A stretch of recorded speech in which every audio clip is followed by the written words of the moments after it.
इस साल निर्जला एकादशी का व्रत 18 जून मंगलवार को है। यह व्रत ज्येष्ठ शुक्ल पक्ष की एकादशी को रखते हैं। इस बार यह तिथि 17 जून सोमवार को 4:43 से 18 जून को 7:28 तक रहेगी। निर्जला एकादशी का एक ऐसा व्रत है जिसे सभी लोगों को रखना चाहिए।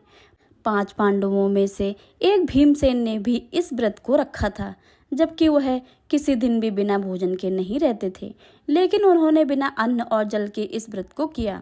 इस बात से आपको अंदाजा लग गया होगा कि यह व्रत कितना महत्वपूर्ण है। आइए जानते हैं कि निर्जला एकादशी का व्रत क्यों रखना चाहिए।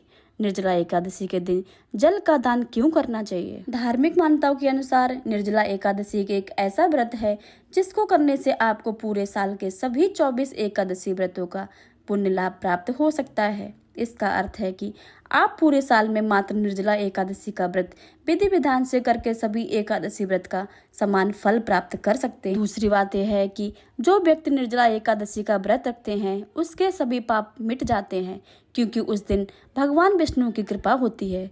जीवन के अंत में उसे हरि के कृपा से मोक्ष की प्राप्ति होती है और उसे वैकुंठ में स्थान मिलता है। पौराणिक कथा के अनुसार भीमसेन को इस बात की चिंता हुई कि माता कुंती और बाकी सभी भाई 4 एकादशी का व्रत रखते हैं, लेकिन भूख के कारण वे व्रत नहीं रख पाते हैं। यदि वे व्रत नहीं रखेंगे तो उनकी मृत्यु के बाद मोक्ष की प्राप्ति नहीं होगी, उनके पाप नहीं मिटेंगे। इस डर से उन्होंने वेदव्यास जी से इसका हल पूछा। तब उन्होंने कहा कि तुम एक बार निर्जला एकादशी का व्रत रखो। इससे एकादशी के सूर्योदय से द्वादशी के सूर्योदय तक अन्न और जल ग्रहण नहीं करना है। इस व्रत को करने से सभी एकादशी व्रतों का पुण्य लाभ मिल जाएगा। भीमसेन ने विधि पूर्वक निर्जला एकादशी का व्रत रखकर जिसके पुण्य प्रभाव से उसको जीवन में अंत में स्वर्ग की प्राप्ति हुई। भीमसेन ने यही एकमात्र व्रत रखा था। इस वजह से निर्जला एकादशी को भीमसेनी एकादशी भी कहते हैं। निर्जला एकादशी के दिन आपको जल का दान जरूर करना चाहिए। इसके लिए एक कलश में पानी भर लें और उसे किसी जरूरतमंद या गरीब ब्राह्मण को दान दें। निर्जला एकादशी पर जल को दान करने से हर प्रकार की समस्याओं से निजात मिलती है। आर्थिक संकट, गृह कलेश, रोग आदि से मुक्ति मिल जाती है।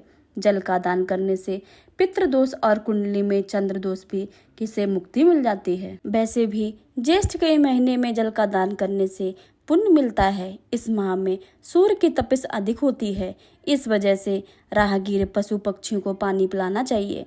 यह पुण्य कर्मों में से एक है। जीवन में आने वाली परेशानियों को दूर करने के लिए निर्जला एकादशी पर भगवान विष्णु और माँ लक्ष्मी जी की पूजा करो।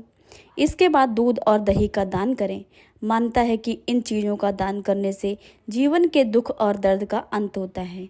ज्येष्ठ माह में अधिक गर्मी पड़ती है, ऐसे जल का दान करना शुभ माना जाता है। इसके अलावा पानी से भरे घड़े को दान करना जातक के लिए कल्याणकारी होता है।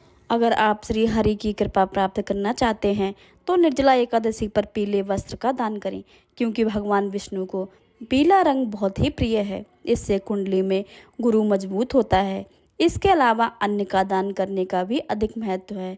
इस दिन श्रद्धा के अनुसार जरूरतमंदों को दाल और आटा का दान करना चाहिए। खरबूजा, तरबूजा, आम समेत आदि फलों का दान करना भी बहुत शुभ माना जाता है। एकादशी के दिन गरीब लोगों को धन का दान करें, इससे श्री हरि और माँ लक्ष्मी का आशीर्वाद प्राप्त होगा। इन चीज़ों का दान करके आप भगवान विष्णु और माता लक्ष्मी की कृपा पा सकते हैं। तो हो सके तो आप इन चीज़ों का दान करें। जितनी सामर्थ्य के अनुसार उतना ही दान करें। उम्मीद करती हूँ आपको यह जानकारी अच्छी लगी हो तो वीडियो को लाइक करें, शेयर करें तथा कमेंट में जय माता लक्ष्मी, जय विष्णु भगवान लिखना बिल्कुल भी मत भूलिएगा। मिलते हैं अगली वीडियो में, तब तक के लिए राधे राधे।